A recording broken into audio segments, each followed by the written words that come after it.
교회 재정을 두고 장로님들과 깊은 갈등이 있었습니다. 설득도 기도도 통하지 않았고 강단에 서는 순간마저 고통이 되었습니다. 결국 주일 예배 중 저는 심장이 조여오며 강단 위에서 쓰러졌습니다. 죽음 같은 어둠 속에서 들려온 주님의 음성, 내가 너를 떠난 적이 없다. 그 체험이 저와 교회를 완전히 바꾸어 놓았습니다. 끝까지 함께 해주시고 들으시면서 은혜가 되신다면 좋아요를 눌러주시기 바랍니다. 그리고 여러분은 어려운 순간에 가장 먼저 누구에게 의지하시는지 댓글로 짧게 나눠주시면 감사하겠습니다.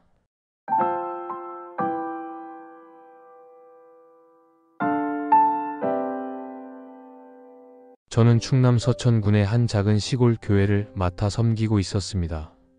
은혜교회라 불리던 그곳은 오랜 세월 동안 마을의 중심이자 믿음의 터전이었습니다. 주일이면 마을의 어르신들부터 아이들까지 함께 모였습니다. 좁은 예배당에 모여 찬송을 부르면 농사일에 지친 몸과 마음이 위로를 받았고 서로의 삶을 나누며 기도의 제목을 붙들었습니다. 크지 않은 공간이었지만 그 안에는 눈물과 감사가 살아 있었고 무엇보다도 주님의 임재가 있었습니다. 저는 부임한 후로 10년이 넘도록 그들과 함께 울고 웃으며 목회의 길을 걸어왔습니다. 그러나 교회라는 공동체도 세상에 바람을 피해갈 수는 없었습니다. 어느 해 늦가을 차갑게 스며드는 바람과 함께 작은 균열이 우리 안에 들어왔습니다. 문제는 재정이었습니다. 낡은 예배당의 지붕은 이미 빗물이 스며들어 금이 가 있었고 나무 기둥은 곳곳이 삭아 있었습니다. 눈에 보이는 곳곳에서 수리가 필요하다는 목소리가 나왔습니다. 김 장로님은 더는 미룰 수 없다며 공사를 주장했습니다. 하지만 제 마음에는 다른 짐이 있었습니다. 몇 해 전부터 이어온 해외 선교지를 돕는 일이었습니다. 그곳은 우리의 손길이 없으면 복음의 불빛이 꺼져 버릴 수 있는 곳이었습니다. 선교사님은 우리의 작은 정성과 기도를 붙들고 있었고 그 사역의 열매는 우리 공동체가 함께 맺어온 결실이기도 했습니다. 저는 그 불씨를 끊을 수 없다는 확신을 가지고 있었습니다. 장로님의 주장 역시 틀린 말이 아니었습니다.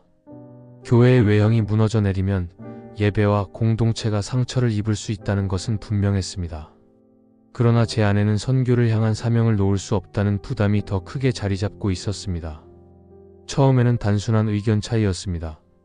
하지만 시간이 흐르면서 그 일은 점차 성도들 사이에 불신으로 번져갔습니다. 어떤 이들은 장로님의 말을 따랐고 또 어떤 이들은 제 뜻을 지지했습니다. 그러나 그 속에는 이미 신뢰의 균열이 자리하고 있었습니다. 예배당의 공기는 눈에 보이지 않게 무겁게 내려앉았습니다. 찬양대의 노래는 힘을 잃고 성도들의 기도 소리는 갈라졌습니다. 교회 마당에서도 웃음소리가 줄어들었고 아이들조차 눈치를 보며 장난을 멈추었습니다. 작은 균열이 이렇게 큰 그림자를 들이우는 것을 저는 뼈저리게 느꼈습니다. 저는 여전히 강단에 서야 했습니다. 그러나 강단 위에 서는 발걸음은 점점 무거워졌습니다. 말씀을 전해야 했지만 제 안에서는 힘이 빠져나가고 있었습니다. 원고를 붙잡고 앉아있으면 글자가 흐려지고 눈물은 종이 위에 번졌습니다. 그 눈물은 성령의 감동이 아니라 무력감과 자책이었습니다.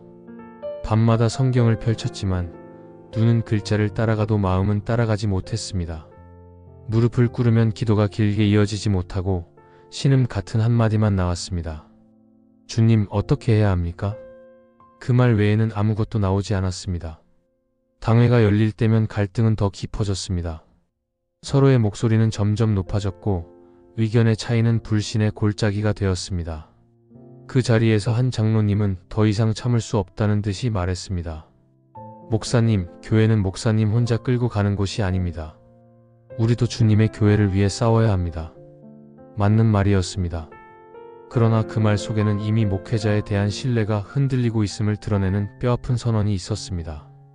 저는 고개를 숙이고 아무 대답도 하지 못했습니다.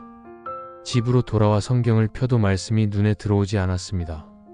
기도는 흩어졌고 방 안은 깊은 정적에 잠겼습니다. 저는 점점 더 압박감에 짓눌렸습니다. 예배의 중심에 서 있어야 했지만 제 심령은 이미 한없이 가라앉고 있었습니다. 주일 아침이 다가올수록 두려움은 더 짙어졌습니다. 예배당 문을 열고 들어서면 낡은 의자와 오래된 강대상이 눈앞에 있었지만 그것들은 위로가 되지 않았습니다. 오히려 제 무능을 고발하는 듯 보였습니다. 성도들의 얼굴은 더 이상 환영하지 않았습니다. 굳은 표정 속에는 긴장과 의심만이 자리했습니다. 찬양이 울려 퍼져도 그 소리는 공허하게 메아리쳤습니다. 설교를 시작하면 어떤 이들은 고개를 숙이지 않았고 어떤 이들은 시계를 바라보았습니다. 예전에는 말씀 후에 은혜 받았습니다 라는 고백이 있었으나 이제는 형식적인 인사만 남았습니다. 마당에 서 있으면 무리들이 제 눈치를 살피며 흩어졌습니다. 그들의 발걸음 속에는 더 이상 믿음의 기쁨이 보이지 않았습니다. 저는 사람들의 마음을 설득하려 애쓰고 있었습니다. 그러나 정작 주님을 바라보는 눈은 잃어가고 있었습니다. 기도는 문제를 해결하려는 도구가 되어 있었고 그마저도 힘을 잃어가고 있었습니다. 저는 더 이상 초창기의 열정적인 목회자가 아니었습니다. 그날 이후 저는 점점 더 무너져 갔습니다. 성도 여러분, 교회의 갈등은 눈에 보이는 금보다 더 깊은 상처를 남깁니다. 웃음이 사라지고 기도가 나뉘고 예배가 공허해질 때 목회자는 가장 먼저 무너집니다. 그리고 그 무너짐은 공동체 전체로 번져갑니다. 그렇다면 지금 우리의 삶은 어떻습니까? 혹시 우리 가정과 공동체 안에도 눈에 보이지 않는 균열이 이미 시작된 것은 아닙니까? 주일 아침 예배당 문을 열고 들어서는 순간부터 심장은 이미 거세게 뛰고 있었습니다. 좁은 폭도를 지나 강단 앞에 서자 그 공간은 더 이상 위로의 장소가 아니었습니다. 오랫동안 말씀을 전하던 그 자리가 어느새 저의 무력함을 고발하는 증거가 되어 있었습니다. 성도들의 얼굴은 환영의 미소 대신 굳은 긴장으로 가득 차 있었고 찬양대의 노래조차 제 귀에는 메아리처럼 공허하게 울렸습니다. 예배가 시작되었지만 제 안에서는 기쁨이 사라지고 두려움만이 자리를 차지했습니다. 찬송이 끝나고 설교 시간이 다가오자 제 호흡은 더욱 가빠졌습니다. 강단 위에 올라 말씀 본문을 펴들었으나 활자들이 눈앞에서 흔들렸습니다. 심장이 조여오는 듯한 통증이 밀려왔고 손끝은 떨렸습니다. 설교 원고를 붙들고 있던 손마저 힘을 잃어갔습니다. 말씀을 전해야 한다는 책임은 여전했으나 그 순간 제 영혼은 텅 빈 그릇과 같았습니다. 한 구절을 읽으려 했으나 목소리는 갈라졌고 숨은 점점 짧아졌습니다. 저는 필사적으로 문장을 이어가려 했지만 이미 제 몸은 한계에 다다르고 있었습니다. 예배당 안에는 설명할 수 없는 긴장감이 흐르고 있었습니다. 성도들은 서로 눈치를 보며 강단 위에 저를 지켜보고 있었습니다. 그러나 저는 그 시선을 감당할 수 없었습니다. 제 안에서 치밀어 오르는 고통은 더 이상 숨길 수 없는 지경에 이르렀습니다. 가슴을 파고드는 듯한 통증이 다시 한번 강하게 밀려왔고 저는 무의식적으로 손에 들고 있던 원고를 놓쳤습니다. 종이가 바닥으로 떨어지는 소리가 유난히 크게 울려 퍼졌습니다. 그 순간 두 다리는 더 이상 저를 붙들어주지 못했습니다. 마치 무거운 돌덩이가 몸 전체를 짓누르는 듯 강단 위에서 제 몸은 무너져 내렸습니다. 성도들의 놀란 탄식과 외침이 동시에 터져나왔지만 제 귀에는 오히려 깊은 정적이 울려 퍼졌습니다. 세상의 모든 소리가 멀어지고 예배당의 풍경이 아득하게 흩어지는 듯 했습니다. 저는 차가운 바닥에 무릎이 꺾여 쓰러졌고 숨은 점점 막혀왔습니다. 마지막으로 남은 힘을 다해 저는 한마디를 토해냈습니다. 주님, 더 이상 감당할 수 없습니다. 주님, 붙드소서. 그것은 절규였고 동시에 제 전부였습니다.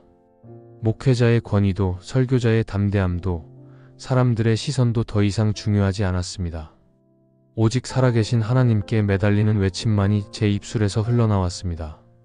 그 순간 예배당 안은 얼어붙은 듯한 고요 속에 잠겼습니다. 성도들의 시선은 강단에 쓰러진 저를 향해 쏟아졌으나 저는 더 이상 그 눈을 볼 여력이 없었습니다. 제 의식은 빠르게 어둠 속으로 빨려 들어갔고 몸과 영혼이 동시에 무너져 내리는 것을 느꼈습니다. 저는 그 자리에서 완전히 쓰러졌습니다. 강단 위에 무릎이 꺾이고 얼굴은 차가운 바닥에 닿았습니다. 심장은 무질서하게 뛰었고 시야는 아득히 흔들렸습니다.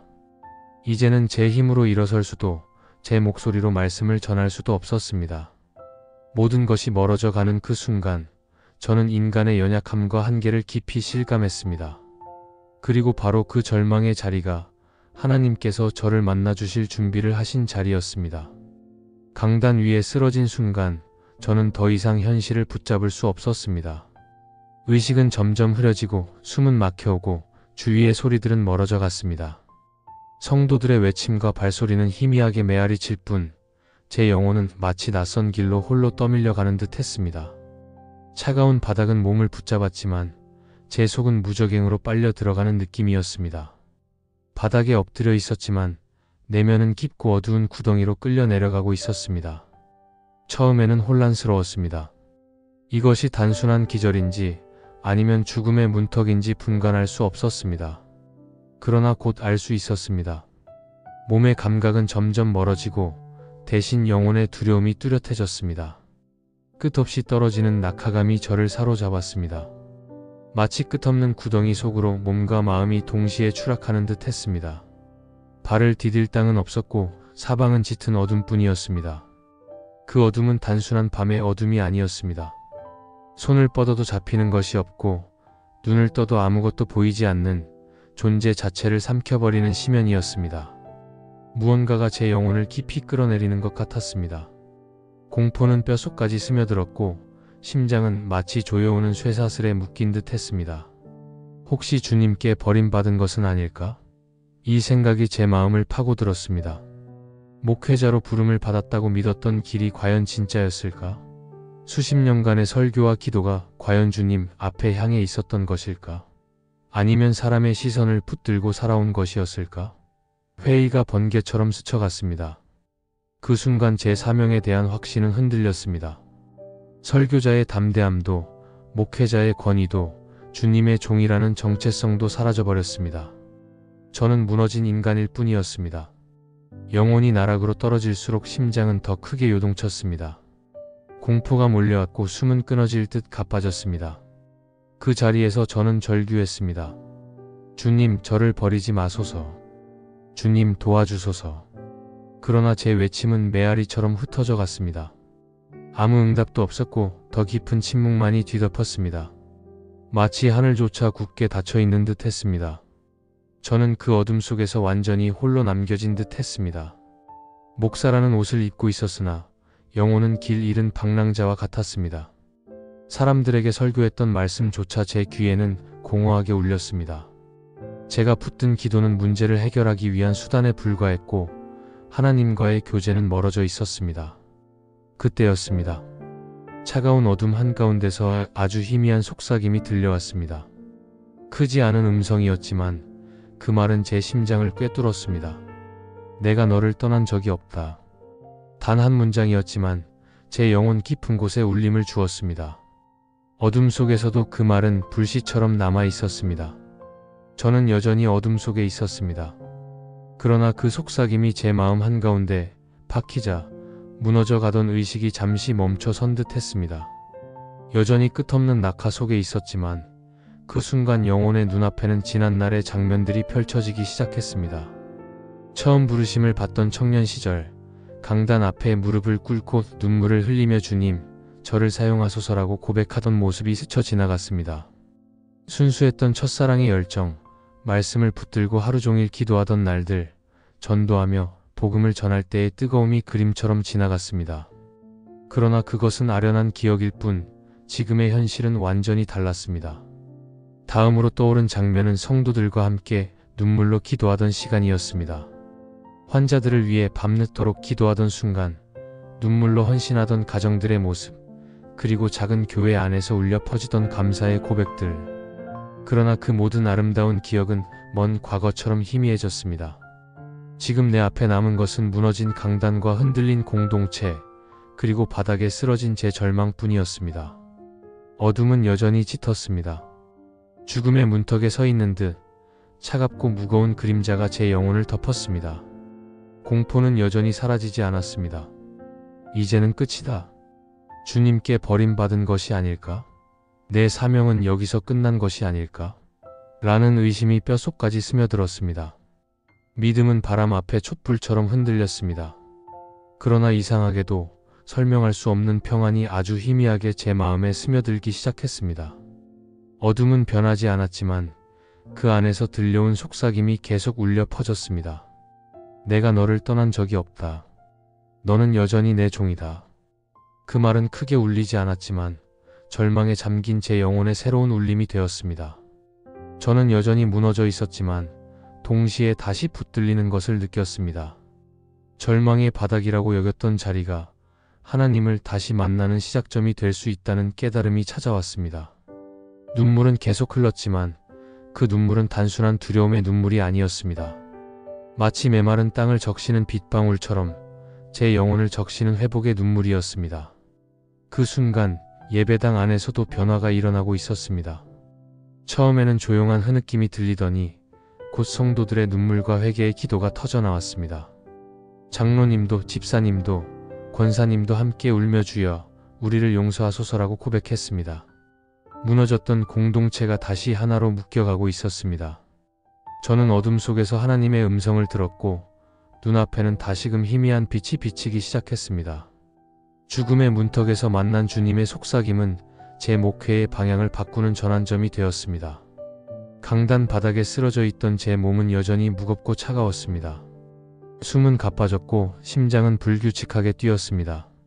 그러나 영혼의 깊은 곳에서는 묘한 변화가 일어나고 있었습니다. 죽음의 어둠 속에서 들려온 속삭임, 내가 너를 떠난 적이 없다. 그 말씀은 절망에 잠긴 제 영혼을 붙잡는 유일한 줄이 되었습니다.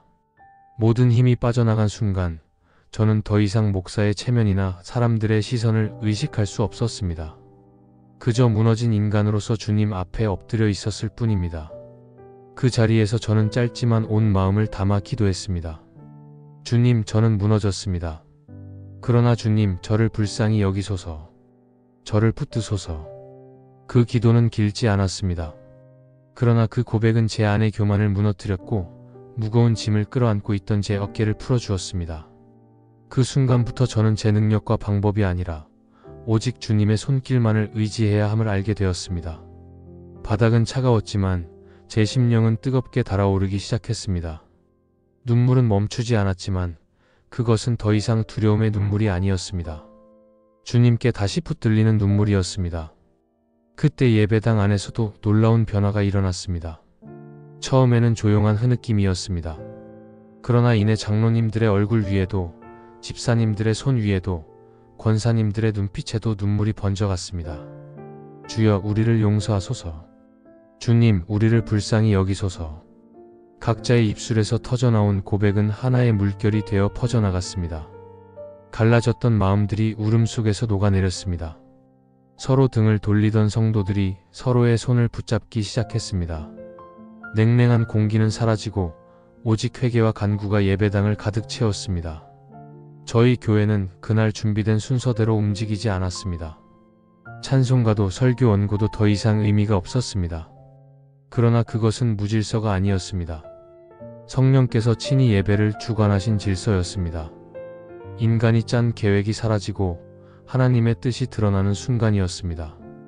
강단 위에 무릎 꿇은 저의 눈에는 흐려진 시야 속에서도 분명한 장면이 보였습니다.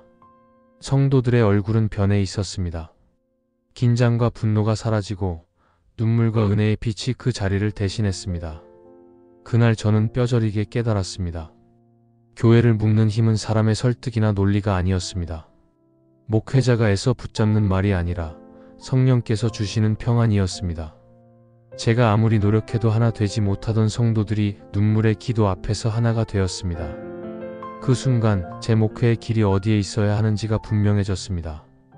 그날 마음에 강하게 새겨진 말씀이 있었습니다. 에베소서 4장 3절 평안에 매는 줄로 성령이 하나 되게 하신 것을 힘써 지키라.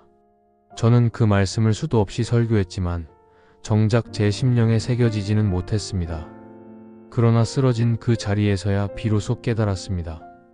교회는 목사의 능력으로 지켜지는 것이 아닙니다. 교회의 주인은 오직 주님이십니다. 그 깨달음은 제 목회의 방향을 완전히 바꾸어 놓았습니다. 저는 더 이상 문제 해결자가 되려 하지 않습니다. 오직 주님의 은혜를 증언하는 증인으로 서게 되었습니다. 제 기도도 달라졌습니다. 이전에는 상황을 바꾸려는 간구였습니다.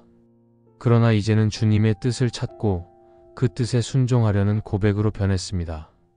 사람의 마음을 움직이려는 자리에서 물러나 주님 앞에 무릎 꿇는 자리로 돌아가게 되었습니다. 저희 교회는 여전히 작은 시골 교회입니다. 눈에 보이는 화려함은 없습니다. 그러나 그 안에는 새로운 생명이 자라고 있습니다. 분열로 얼룩졌던 공동체가 다시 기도의 자리에서 하나로 묶였습니다. 성도들은 서로의 연약함을 감싸 안으며 함께 눈물로 주님을 찾고 있습니다. 저는 주님께서 친히 일하실 때 작은 공동체조차도 하나님의 영광을 드러내는 도구가 된다는 사실을 눈앞에서 확인했습니다. 사랑하는 성도 여러분, 혹시 여러분의 삶에도 무너짐이 있지 않습니까? 가정 안의 갈등, 마음 깊은 상처, 공동체 안에 불화가 있지 않습니까? 그것을 내 힘으로 해결하려 애쓸수록 더 깊은 수렁에 빠질 수 있습니다. 그러나 우리가 무릎을 꿇는 순간 주님은 우리의 싸움을 대신 싸워주십니다. 무릎은 인간의 패배가 아닙니다. 무릎은 하나님의 승리를 여는 열쇠입니다. 오늘 저의 체험을 통해 다시 한번 확신합니다. 하나님을 가까이 하라. 그리하면 너희를 가까이 하시리라. 야고보서 4장 8절 말씀. 이 말씀은 절망의 바닥에 있던 저를 다시 일으켜 세운 생명의 줄이 되었습니다. 이제 저는 목사라는 이름보다 먼저 무릎 꿇은 종으로 살겠습니다. 사람의 시선을 좇기보다 주님의 얼굴을 구하며 살겠습니다. 교회의 외형을 세우는 데 힘을 쏟기보다 눈물의 기도로 기도의 집을 세우겠습니다. 주님 앞에 엎드리는 자리에서만 진정한 목회의 힘이 나오고 주님 앞에 무릎 꿇는 자리에서만 교회가 살아난다는 사실을 잊지 않겠습니다.